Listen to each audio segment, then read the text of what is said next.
Ministra Edukasaun considera professor neebé cursu e a área de desportu no lingua Malaiu sem menos.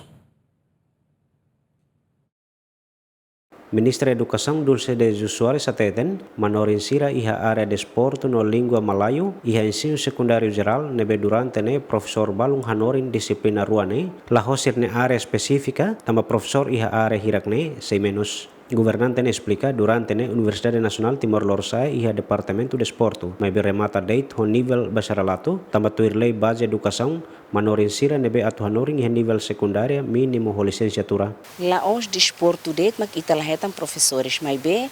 iha mos língua Malaiu, tamba agora dadau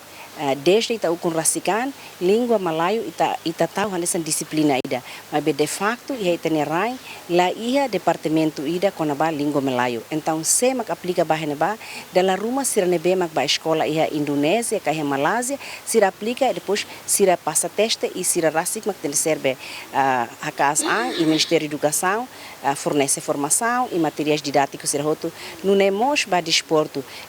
la os la iha ne diferente holia língua Malaiu. Desportu iha UNTL iha mai be bacharelato de sai ma acontece que tu lei de base da educação atu hanoring iha ensino secundário né nia habilitação literária mínimo licenciatura mas be sai ma kita halo ita continua